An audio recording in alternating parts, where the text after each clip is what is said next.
साईं की बात। बच्चे, जो मैं तुम्हें संकेत देने जा रहा हूँ ना, तुम उसे ध्यान से सुनना मेरे बच्चे, बिल्कुल ध्यान से।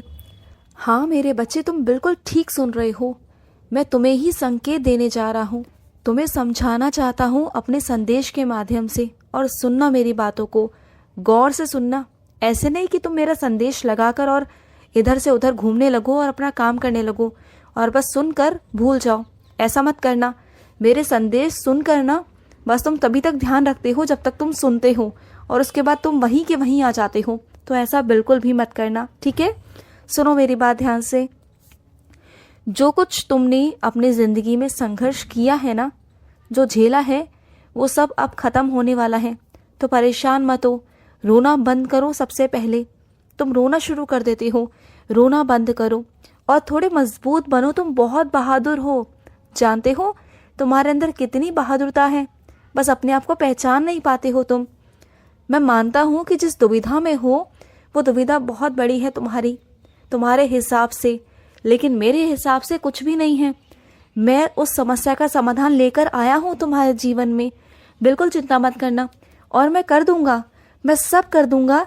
निराश नहीं होना तुम्हें, समझ आया? निराश नहीं होना है तुम्हें, बिल्कुल नहीं होना। और घबराने की तो बिल्कुल आवश्यकता नहीं है। तुम छोटी छोटी बातों पर घबरा जाते हो और अपना बीपी कम कर लेते हो। ये बिल्कुल मत किया करो। तबीयत खराब हो जाती है तुम्हारी, परेशान हो जाते हो तुम। हाँ, ऐसा बिल्कुल भी मत किया करो। वादा करो मुझसे कि बिल्कुल चिंता नहीं करोगे, और जो दुविधा है, जो परेशानी है, उसे हम दोनों मिलकर ख़त्म करेंगे, ठीक है? वादा करो मुझसे कि साईं, मैं आज से कोई भी चिंता परेशानी नहीं लूँगा, और जो भी है वो आपके चरणों में छोड़ दूँगा। मेरे चरणों में छोड़ दो, मैं सब कुछ ठीक कर दूँगा, ठीक है? और मैं अपने एक ऐसे बच्चे से कुछ कहना चाहता हूँ जो आजकल बहुत भटक रहा है। कभी एक रास्ते पर चलता है, फिर उस रास्ते पर आधे आकर छोड़कर फिर दूसरे रास्ते को चुनता है, फिर उस रास्ते पर चलकर फिर उस रास्ते को आधा छोड़कर फिर तीसरा रास्ता, फिर चौथा रास्ता। वो भटक रहा है। उसे जैसे जैसे कोई समझाता है, कोई बोलता है ना, वो वैसे ही चल पड़ता है। वो अपना दिमाग ही नहीं लगाता कि मुझे क्या करना है, मुझे क्या नहीं करना। वो खुद समझ नहीं पा रहा, वो दूसरों के कहने पर चल रहा है और इसलिए परेशान है। इसलिए वो अपने मंजिल पर पहुंच ही नहीं पा रहा, क्योंकि वो आधे रास्ते से ही अपने दिशाएं मोड़ लेता है, भटक जाता है। तो ऐसा मत करो। देखो, एक दिशा चुनो, एक रास्ता चुनो, एक मंजिल चुनो और उसे पाने के लिए जी जान लगा दो। और उस रास्ते में चाहे कितनी भी कठिन चीज़ें आए, चाहे कितनी भी परेशानियां आए, चाहे कुछ भी हो, उसे तुम्हें नहीं छोड़ना, पकड़ कर रहना है, मजबूत बन के रहना है। जैसे कि तुम एक पुल पर चढ़ रहे हो और उस पुल में बहुत सारी परेशानियां हैं, मुझे आवाज़ लगाओ, मैं तुम्हें वहाँ से थाम लूँगा, पकड़ लूँगा तुम्हें कसकर, उस पुल को कस के पकड़ लूँगा कि तुम क्या, कोई भी मेरा बच्चा वहाँ से गुजर रहा हो तो कोई गिरे ना। ऐसे उस पुल को पकड़ के रखूँगा मैं। विश्वास तो करो मुझ पर। तुम बस डर जाते हो, घबरा जाते हो, बस इस वजह से तुम डर जाते हो। तो मत डरा करो, मेरे होते हुए तुम्हें डरने की कोई आवश्यकता नहीं। समझ आया? और सुनो, रोज साईं सा चरित्र का अध्याय पढ़ा करो। देखो, मुझे मालूम है कि तुम्हारे पास समय का बहुत अभाव है, मुझे मालूम है। तुम्हारे पास बहुत सारे काम होते हैं पूरे दिन के, बहुत सारी जिम्मेदारियां हैं तुम्हारे ऊपर। मैं जानता हूँ मेरे बच्चे, मैं जानता हूँ कि तुम घंटों घंटों बैठकर, आधा आधा घंटा बैठकर 10-15 मिनट भी नहीं निकाल पाते हो, मुझे मालूम है, मैं सब जानता हूँ। और अपने कर्म तुम करके भी मेरी पूजा ही तो कर रहे हो, अपने घर की जिम्मेदारियों को संभाल रहे हो बहुत अच्छे से। वो भी तो एक पूजा ही है, वो भी तो तुम्हारा कर्म ही है, कर्म ही पूजा है मेरे बच्चे। अगर तुम वो भी कर रहे हो तो वो भी मुझे मंजूर है, वो भी मुझे स्वीकार है, क्योंकि तुम अपने पूरे परिवार की जिम्मेदारी उठा रहे हो, उनकी सेवा कर रहे हो, उनकी इच्छाओं को पूरा कर रहे हो। तो वो भी तो एक पूजा हुई ना, तो वो पूजा भी मुझे स्वीकार है। लेकिन चलते फिरते भी अगर तुम मेरा नाम ले लो ना, तो वो भी मुझे कबूल है, स्वीकार है मेरे बच्चे। तो मत सोचा करो कि मैं बैठकर पूजा पाठ नहीं करता और सामने वाला पूजा पाठ कर रहा है और मैं नहीं कर रहा, बाबा मुझसे नाराज़ है क्या? नहीं, बिल्कुल भी नहीं। तुम्हें लगता है कि मैं तुमसे नाराज़ हो सकता हूँ? बिल्कुल नाराज़ नहीं हो तुमसे।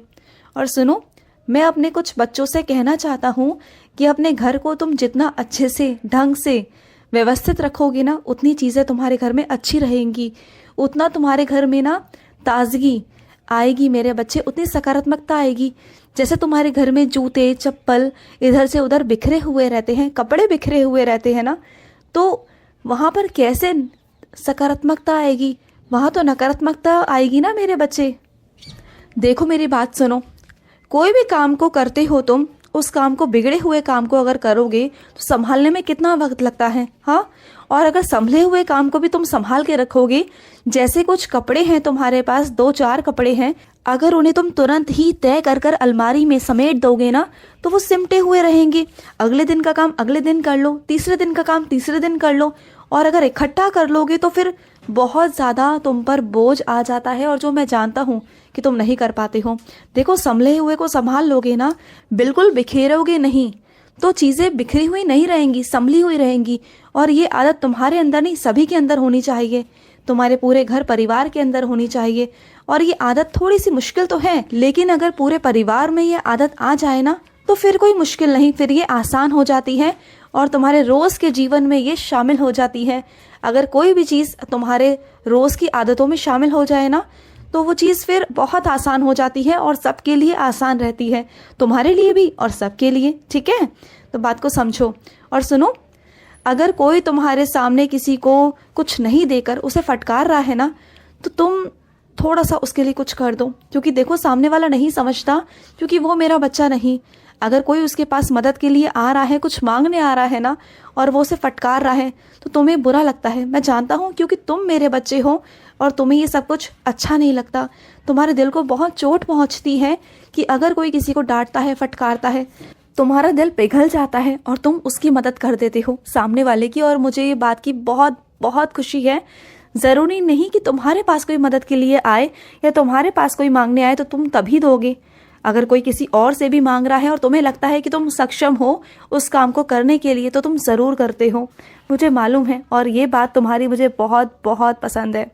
और सुनो मेरे बच्चे, अगर तुम्हारे पास कहीं से इकट्ठे पैसे आ गए हैं, तो इसका मतलब ये नहीं कि तुरंत में खर्च कर दो, या फिर जो जो चीज़ें तुम्हें लेनी थी, जो जो सूची तुमने बनाई हुई थी अपने मन से कि तुम्हें ये लेना है, ये लेना है, ये खरीदना है, और तुम तुरंत जाओ बाजार और खरीद कर ले आओ। नहीं, बिल्कुल नहीं।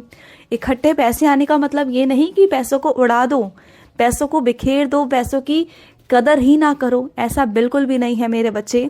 चाहे पैसे हो या ना हो, पैसों की इज्जत करो। और कोई भी चीज़ खरीदने से पहले 10 बार सोचो, क्या पता जो चीज़ तुम बहुत महंगी खरीदने जा रहे हो वो कुछ दिनों में तुम्हें सस्ती मिल जाए। हाँ, इतनी जल्दबाजी किस बात की है, इतनी भागदौड़ी किस बात की है मेरे बच्चे? ना वो चीज़ भागी जा रही है, ना तुम, और ना ही तुम्हारे बाबा यानी कि मैं कहीं नहीं भाग रहा, मैं कहीं नहीं जा रहा।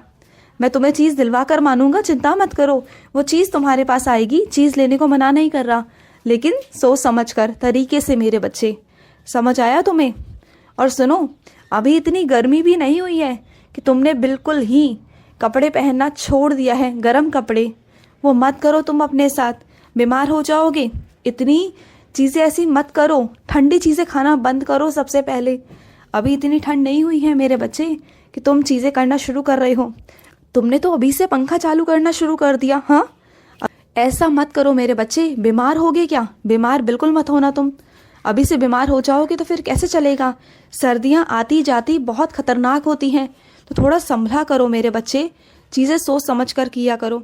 और सुनो, तुम ना अपने अंदर एक आदत डालो सुबह नाश्ता करने की। मैं मानता हूँ कि सुबह सुबह बहुत सारे काम होते हैं और समय के कारण तुम नाश्ता नहीं कर पाते, लेकिन नाश्ता करने की आदत डालो। इससे तुम्हारे अंदर फुर्ती बनी रहेगी, ऊर्जा बनी रहेगी। और कोशिश किया करो कि तुम सैर पर जाओ। सुबह 10-15 मिनट, आधा घंटा पहले उठकर सैर पर जाओ, तुम्हें अच्छा लगेगा। हाँ, मानता हूँ कि अंधेरा रहता है, लेकिन जब थोड़ा सा दिन निकल जाए ना, चहल पहल हो जाए रास्तों में, तो निकल जाया करो। तुम्हें भी अच्छा लगेगा और अच्छा महसूस होगा, तुम्हारा शरीर भी स्वस्थ रहेगा। ठीक है, खुश रहो। आज का रात्रि साई संदेश समाप्त हुआ।